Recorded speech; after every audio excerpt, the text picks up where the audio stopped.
This channel does not promote any violent, harmful, or illegal activities. All content provided by this channel is meant for an educational purpose only. অন্যদিকে SIR আবহে স্বরূপনগরে হাকিমপুর সীমান্ত দিয়ে pushback অনুপ্রবেশকারীদের holding সেন্টারে তুমুল বিশৃঙ্খলা। ছবিটা একবার দেখুন।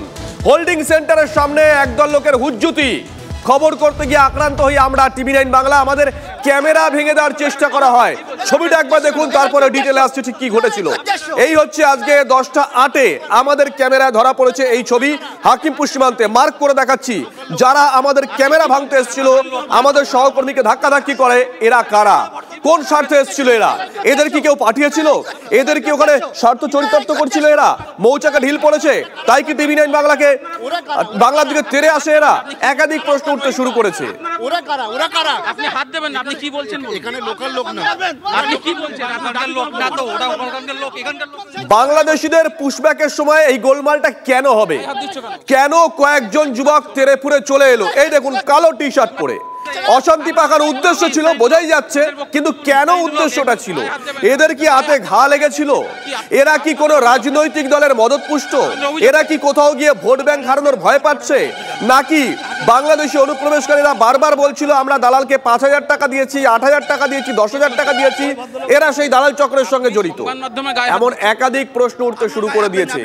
সব থেকে বড় প্রশ্ন, সেখানে একজনও পুলিশ কর্মীকে দেখা যায়নি। ইউনিফর্ম পরিহিত একজন পুলিশ কর্মীকেও দেখা যায়নি। এখানে কয়েকজন মানুষ বিক্ষোভ দেখাতে এসেছে, আমরা সেই বিক্ষোভটা দেখাচ্ছি। আমি কি কি বলতে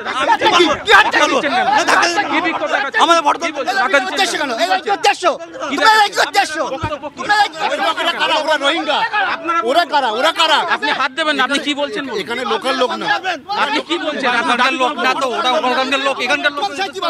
কি কথা? গায়ে হাত দিচ্ছ, গায়ে হাত দিচ্ছ কেন? এখানে তোমরা কি করছো? তোমরা বিক্ষোভটা কি? তোমরা এখানে কি করছো?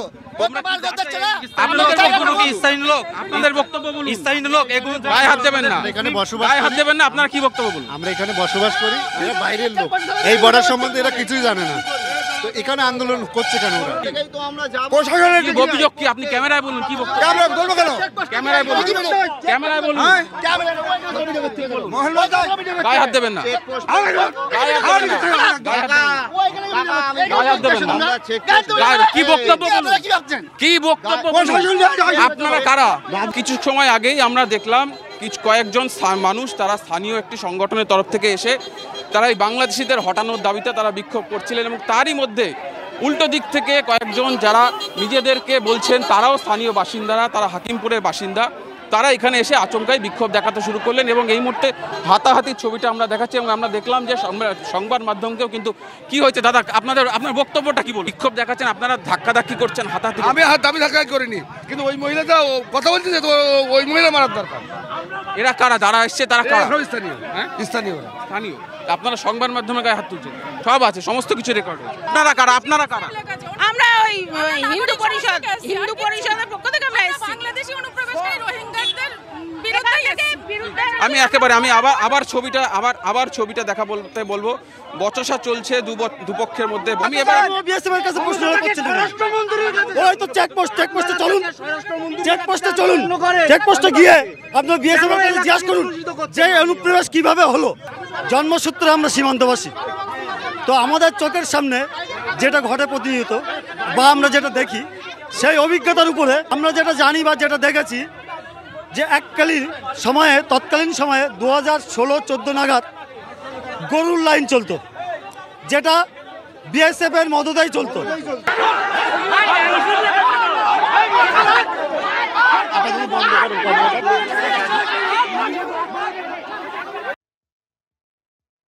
আপনাদের মতন মিডিয়া যারা এই ধরনের সত্যিকে সামনে তুলে ধরে দেখাচ্ছেন, সে যেই হন না কেন, তাদেরকে কুর্নিশ জানাই এবং তাদের সাথে আছে। এই অত্যাচার অপেক্ষা করুন, বেশি দিন আর যাবে না। অনেক ক্যামেরা আপনাদের ভেঙেছে, এর আগেও আপনারা অনেক আক্রান্ত হয়েছেন। এই দেখছেন তো লক্ষ্মী কিরম ভাবে পালাচ্ছে, এই সরকার ওরম ভাবে পালাবে। 6টা মাস অপেক্ষা করুন।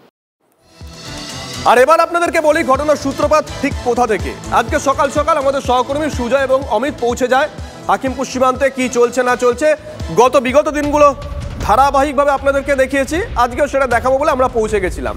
তো হঠাৎ করে আমরা দেখলাম ওখানে একদল লোক আসে, তারা বিক্ষোভ দেখাতে শুরু করে। এই দেখুন, এই প্ল্যাকার্ড নিয়ে তারা বিক্ষোভ দেখাচ্ছিল। তারপরে দেখলাম আরেক দল লোক আসে, তারা আবার যারা বিক্ষোভ দেখাচ্ছিল তাদের ওপরে চড়াও হয়। তখনই আমাদের দুজন সহকর্মী অমিত এবং সুজয় এগিয়ে যায় ছবি করতে, আর তারপরেই আমাদের ক্যামেরা ভাঙতে ছুটে আসে এই যাদেরকে এই মুহূর্তে আপনারা দেখছেন TV9 বাংলার পর্দায়। কিন্তু যারা বিক্ষোভ দেখাচ্ছিলেন তাদের বক্তব্য কি ছিল একবার শোনাই। আমাদের মূল দাবি হচ্ছে যে এই ভারতবর্ষে যেন শুধুমাত্র ভারতীয়রা থাকে, যারা অনুপ্রবেশকারী বাইরের দেশ থেকে এসছে তারা আমাদের এখানে থাকার কোনো অধিকার নেই। তারা দীর্ঘদিন ধরে এখানে কাদের মদতে রয়েছে সেটা আমরা জানতে চাই। হচ্ছে ছবি, এই ছিল বক্তব্য। আমরা কথা বলেছিলাম জয়প্রকাশ মজুমদারের সঙ্গে, তিনি কি বলেছেন শুনুন। সীমান্তের একান্ত একদম সীমান্তে পৌঁছলে সেটা বিএসএফ এর দেখার কথা। বিএসএফ যদি খবর দিয়ে বলে পুলিশকে যে আপনারা আসুন, আমরা সামলাতে পারছি না, তাহলে নিশ্চয়ই পুলিশ যাবে। বিএসএফ এর অনুরোধে পুলিশ যেতে পারে একান্ত ভাবে একটা চেকপোস্টে, নয়তো পুলিশ যেতে পারে না। এটাও হচ্ছে আমাদের ভারতবর্ষের আইনি ব্যবস্থার মধ্যে পড়ে। আমরা দুঃখিত যে আপনাদের সাংবাদিকের উপরে আক্রমণ হয়েছে, ওই বিশ্ব হিন্দু পরিষদের বদমাইশরা এই কাজ করেছে। দেখুন, এসআইআর চলছে, রাজনীতিও চলছে সমান্তরাল ভাবে। নাম না করে জ্ঞানেশ কুমারের বিরুদ্ধে ঘুষ নেওয়ার অভিযোগ শোভনদেব চট্টোপাধ্যায়। নিজের দুই আত্মীয়কে উচ্চ পদে বসিয়েছিলেন সিইসি, কমিশনার শীত দ্বারা বিক্রি করে দিলে কি করে হবে? নির্বাচন কমিশনকে কাঠগড়ায় তুলে তোপ শোভনদেব চট্টোপাধ্যায়। ইলেকশন কমিশন একটা কনস্টিটিউশনাল বডি, ইন্ডিপেন্ডেন্ট বডি, কিন্তু তার যিনি মাথায় বসে আছেন, আমি নাম করছি না, সে যেদিন জয়েন করেছে তার নিজের নিকটতম আত্মীয় দুজনকে দুটো খুব সম্মানজনক পদে চাকরি দেওয়া হয়েছে। যদি কোনো ব্যক্তি এইভাবে উৎকোচ নেন, তার সিদ্ধালাটাকে বিক্রি করে দেন, তার কাছে যুক্তি থাকে না। আর আমাদের ধর্মে একটা কথা আছে, যুক্তিহীন বিচারে তো ধর্মহানি প্রজায়তে, যে যুক্তিহীন বিচার করে। ইলেকশন কমিশন 1 মাসের মধ্যে একটা কাজ তুলে দেবে 10.5 কোটি মানুষ যে রাজ্যে, সেটা পসিবল? কোনো কারণে কোনোভাবে পসিবল? ইলেকশন কমিশন তো প্রাক্তন আমলা, তিনি বুঝছেন না যে 1 মাসের মধ্যে এত বড় রাজ্যে করা সম্ভব নয়, এটা গোয়া নয়। পাল্টা অর্জুন সিং বলেছেন সুপ্রিম কোর্টে যান, প্রমাণ দেখান। ওনার ক্ষমতা থাকলে কেস করুন, এটা নিয়ে সুপ্রিম কোর্ট যাওয়া দরকার আছে। তাতে কল্যাণ ব্যানার্জি কিছু বিল বাড়বে, করুন না। মিথ্যা কথা বলার, পুরো পার্টিটা মিথ্যার উপরে চলছে। ওনার কাছে প্রমাণ থাকলে প্রমাণ দেখান, ওনার কাছে প্রমাণ থাকলে প্রমাণ দেখান। আমি একটা প্রমাণ দেখাবো, যা ওনার রোজগার ছিল আজকে উনি কয়েক হাজার কোটি টাকা মালিক হয়েছে, বললেন এটা প্রমাণ দেখাতে পারি আমি। এই শোভনদেব চট্টোপাধ্যায় বড় বড় কথা বলছেন ইলেকশন কমিশনের উপরে, তাহলে উনি এটা নিয়ে যাচ্ছেন না কেন কোর্টে? এসআইআর প্রক্রিয়ার মধ্যেই ইভিএম সংক্রান্ত প্রযুক্তিগত প্রস্তুতি, জেলা প্রশাসনের সঙ্গে বড় বৈঠক নির্বাচন কমিশনের। আগামীকাল ডিএমদের নিয়ে বিশেষ ওয়ার্কশপ। এই ওয়ার্কশপে পরীক্ষা হবে ব্যালট ও কন্ট্রোল ইউনিট ভিভিপ্যাটের। শনিবার নবান্নে মুখ্য সচিবের সঙ্গে বৈঠক জেলা শাসকদের। জোর কদমে চলছে এসআইআর প্রক্রিয়া, আর তার মধ্যেই ইভিএম সংক্রান্ত প্রযুক্তিগত প্রস্তুতি। জেলা প্রশাসনের সঙ্গে বড় বৈঠক নির্বাচন কমিশনের। আগামীকাল ডিএমদের নিয়ে বিশেষ ওয়ার্কশপ রয়েছে। এই ওয়ার্কশপে পরীক্ষা হবে ব্যালট এবং কন্ট্রোল ইউনিট আর ভিভিপ্যাটের। শনিবার নবান্নে মুখ্য সচিবের সঙ্গে বৈঠক জেলা শাসকদের। চলতি মাসের 4 তারিখ থেকে শুরু হয়েছে রাজ্যে এসআইআর এর কাজ চলছে জোর কদমে। প্রায় 100% এনুমারেশন ফর্ম বিলিও সম্পন্ন হয়েছে। ধীরে ধীরে বিএলওরা ফিল আপ করা ফর্ম সংগ্রহ করতে শুরু করেছেন। সেগুলোকে কমিশনের সাইটে আপলোড করার কথা, কিন্তু এখানেও সংশয় অনেকের। ফর্ম জমা নেওয়ার পর বিএলও ঠিকঠাক আপলোড করছেন তো?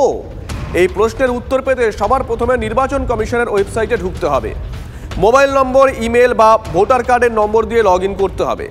তারপর ওটিপি ভেরিফাই করার পর যে পোর্টাল খুলবে তাতে 2025 সাল অনুযায়ী এপিক নাম্বার, রাজ্যের তথ্য দিলেই দেখাবে সব তথ্য। তবে ফর্ম আপলোড ঠিক হলো কি না তা জানতে আরও একটা ওটিপি দিতে হবে। এরপরেই জানা যাবে আপনার ফর্ম সাবমিট হয়েছে কি হয়নি। সেখানে ডাউনলোড অপশনও পাবেন সেই আপলোড হওয়া ফর্ম নিজের কাছে নেওয়ার জন্য।